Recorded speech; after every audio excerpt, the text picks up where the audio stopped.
Friday night football. That was my life, basically. A Texas tradition. I was an offensive tackle, left tackle.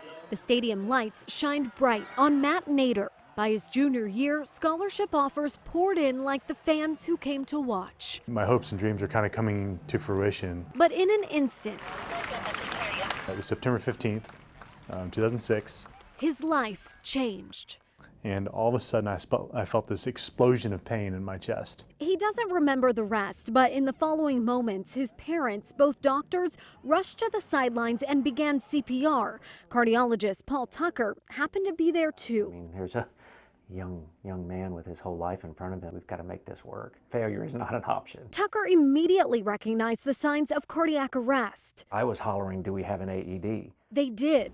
The athletic trainer knew where it was and kept it maintained, something Heart Hospital of Austin cardiologist Vivek Goswami says is critical. It's one of the true emergencies in medicine where every second counts.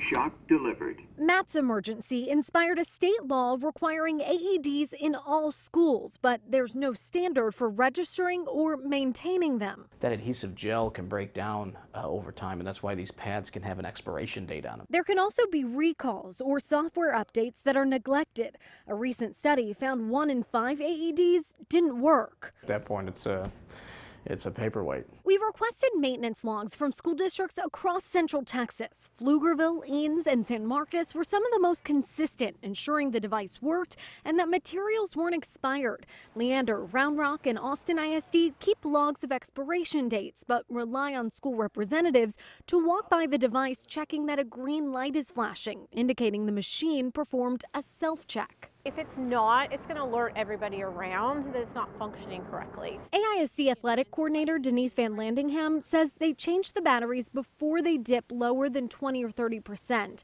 She says students and staff walk by the AEDs daily, but admits weekly logs are not checked by the district. I mean, it's kind of an honor system. Still, she reminds staff every 2 months to make maintenance a priority. It doesn't do you any good to have an AED if it doesn't work. Hayes CISD keeps some of the most detailed logs.